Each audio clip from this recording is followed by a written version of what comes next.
What's good, y'all? It's Demouchets REACT, and we're back with another video. Who we got today, C? Today we're back with another American reaction. So excited about this video. If you're new to us And we new to you, make sure you scroll down, hit that subscribe button, and turn on the post notification bell because we're on the road to 200K.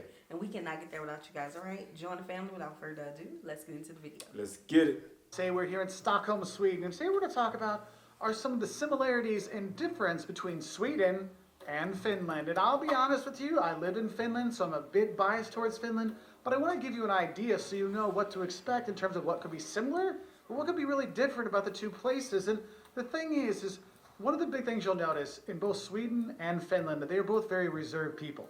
Okay, but if you ask them for help, you talk to them, they'll gladly talk back to you. But I think there's one of these things. Whereas Sweden really practices stranger danger and really don't talk to people that aren't their friends and don't get involved with their neighbors and all kinds of stuff like that. Finland takes it to a whole nother level of silence, like whether it's on public transportation, whether it's walking around town, whether it's at a restaurant, where it's anywhere. I mean, they're both really quiet places, but Finland takes it to the next level, okay? I want you to know that. And I think another thing I want to mention in terms of how things are similar is Stockholm and Helsinki give the wrong impression in terms of pricing for the country. Both places, I mean, Helsinki you should visit, Stockholm you should visit, but the thing is, both places have very, very high prices. And the thing is, people assume that those prices filter throughout the whole countries. They don't. If you leave Helsinki and go to Turku or Tampere or Naantali or wherever, the prices drop significantly. It's the same thing here. I mean, it's an expensive weekend away to go to Stockholm. But if you go to other parts of Sweden, if you go to the lakes or whatever, go around the coast, the prices drop amazingly amount, and so you can actually enjoy it. Now, I'm not going to say they're either cheap, but it's not like you're paying a mortgage for every single day like you feel when you're in Helsinki or here in Stockholm. So basically what y'all saying is to go to the small towns. Yeah. Not the big city. Got it. That's like, no, it's like being on the rich side, you know what I'm saying? The more busy side where tourism things are, because, you know, that's where the money's going to be attracted compared to the other side. Don't want to put a title on it. Yeah. But, you know what I'm saying, there's not much traffic there, so there's not a lot of things happening. Right. Maybe that don't bother us because we coming for the culture anyway. I heard that. Another thing I think they both have in common is both of these countries, they really love nature. Like, people get out of the nature, whether it's hiking or mushroom hunting or going to their summer cottages or going to the lake. Like, you do have that. But I will say, I think the Finns take it a little bit farther in getting back to nature when it comes to nudity. Because in Finland, they love their sauna. Like, the saunas, you know, they have them in everybody's home, or almost everybody's home. Your hotel will have one, all kinds of stuff. And it's a true experience of having something in Finland that's Finnish is going to sauna. And when you go to sauna, you go butt naked. Don't worry, it's separated by sexes, okay? It's not co-ed, unless it's like your family. And they love it, and they'll be totally naked. Like, they're super, they're kind of conservative in some ways in Finland, but when it comes to nudity and sauna, it's like it doesn't matter. Wait, like the entire family? Like the whole family. Like Mama. Papa, right? Oh, no. First cousin. Oh. Auntie up in there. We all just taking a vacation, but we got a sauna where we can go, you know. Well, you know, that's their culture. So but that's is the that, culture shock. That's the thing, though, right? That's what we get. That's what he's saying. That's the whole family? The whole family. Okay. That's culture shock. It is. Cool. Sadly, here in Sweden, the no problem with the nudity and no big deal is in a way there with like TV and stuff like that, but for the people, not as much. Now, a nice way that both of these countries are very similar is if you need a fast food treat, they both have their own fast food restaurants. They're actually really good. Now, I know most of you think, oh, Mark, you're a McDonald's guy. You're from America, right? Well, actually, I'm a Culver's guy personally. Works with a shirt color. But no, like McDonald's and Burger King, they're in both those countries, but you don't want to go to those. You want to go to the local places. Right, here in Sweden, you have Max, and Max is a burger joint that has fantastic stuff. Get the original sauce so you can dip your fries in it. It's so good.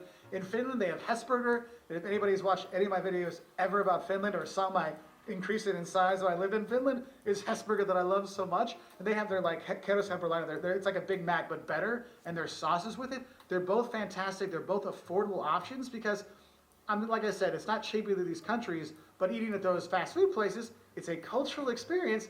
It's a cultural experience. I'm glad I stopped right there because I feel like that should be every person's goal with traveling. Is to experience the culture.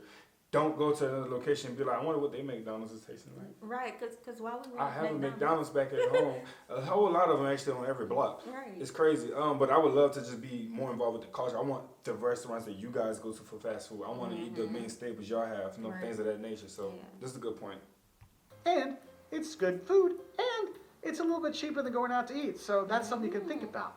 Now, another thing where both countries are similar when it comes to food is in terms of like the non-GMO healthy ingredients versus other food. Like they all love berries. You'll see berries coming up a lot. Lingonberries are big here. In Finland, you'll see blueberries with their blueberry pie kind of stuff. I mean, you have a lot of berry stuff here, right? And so that is something similar. Also with their bread, they like their open-faced sandwiches, like their rye bread with shrimp on top, or their rye bread with salmon on top. Those kind of things come up quite often in terms of similarities in their food, okay? Now, with the food, another similarity between them is the local food isn't the most wow-inducing food out there. You'll notice that the locals like to go eat Italian food, or Indonesian food, or Chinese food, or Mexican food. Like, it's hard to find local Finnish food, local Swedish foods at night for restaurants. Now, this is what's cool. Both these places, what's good is if you want to have local Finnish food, if you want to have local Swedish food, at lunch, you go to these lunch buffets. You have the smorgasbord, right? You go to this lunch buffets, they have the meatballs there, they have the salmon there, they have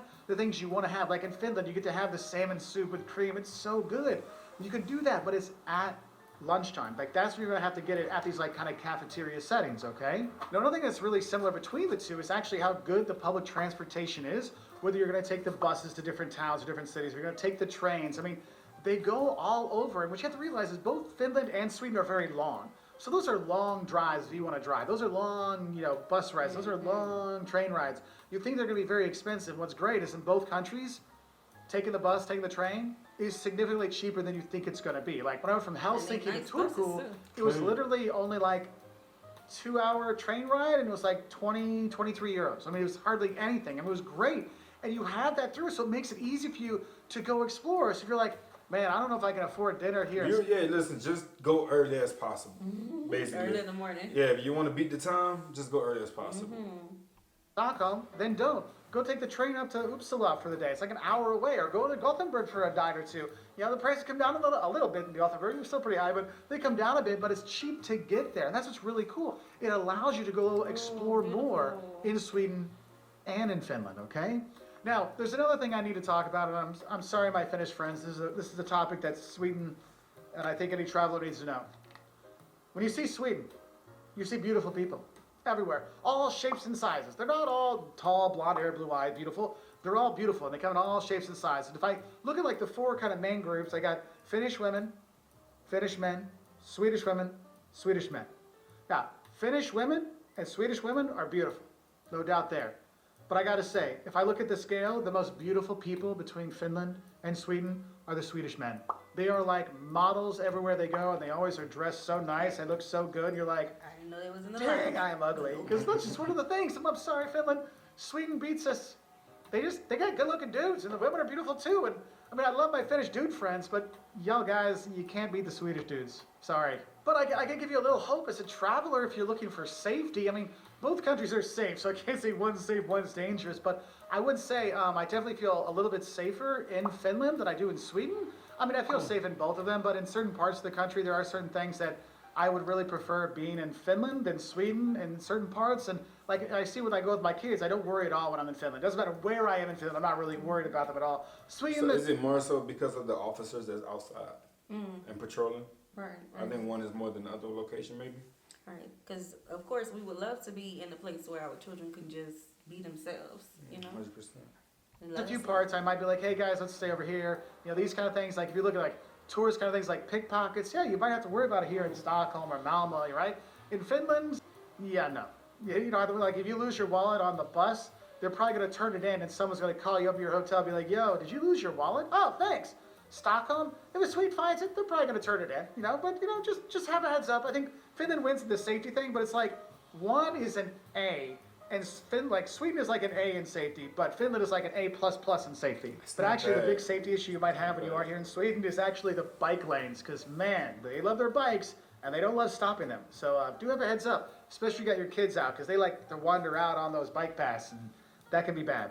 Now, another similarity with the people, which I want to talk about, I know I said there's all that stranger danger, they don't talk to anybody, but one thing I will tell you is when you come here and you come for a festival, or you come in the summertime, the people, both places open up a lot more, and when I get a little bit of,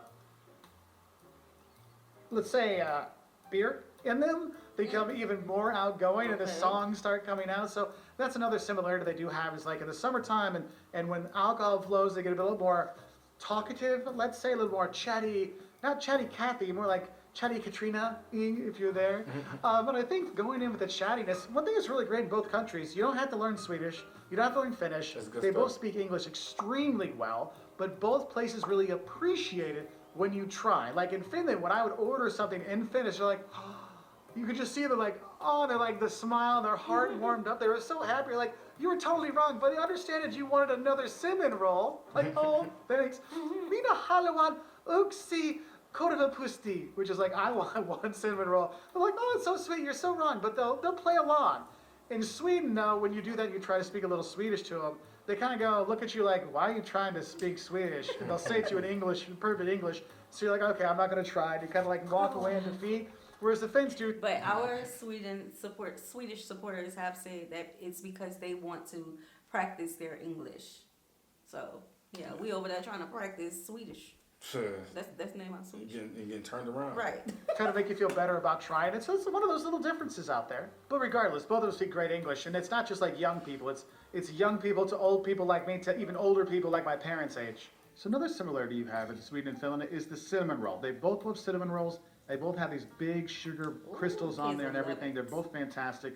However, the korvapusti from Finland, I gotta say, is significantly better than the Swedish one. I mean, these are good, don't get me wrong, but the ones in Finland, like I was having 3 a day. This one, I'm only having like maybe 1 or 2 a day. So they're still good.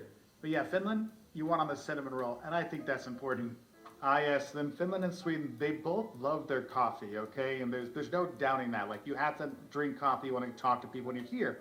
However, I will give Sweden the better coffee culture kind of thing because they have fika, which is more like a coffee break, relaxation time to hang out with your friends. Oh, that's good. They do that a lot better than in Finland, though like I said, Finland does have a superior sweet roll, cinnamon roll, but coffee time, the fika wins in Sweden.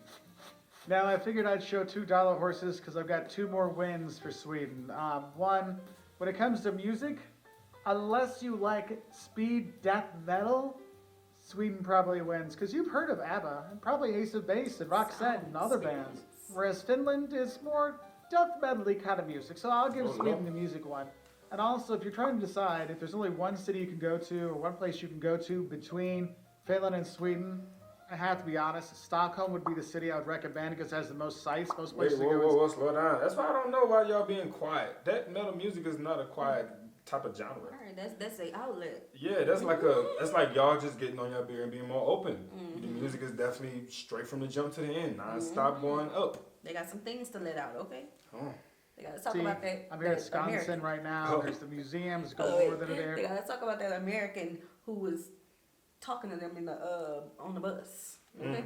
Yeah. Helsinki's cool, Turku's cool, Gothenburg's cool and stuff, but like Stockholm wins. Sorry, Sweden has if you only go to one city, that would be the one I'd recommend going to.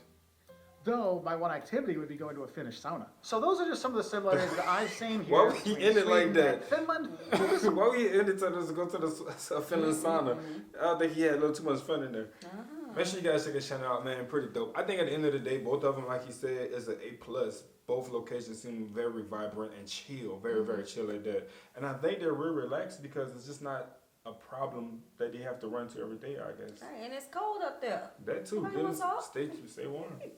All right, y'all. We hope you guys enjoyed this video with us. Be sure to subscribe. We'll see you soon. Peace.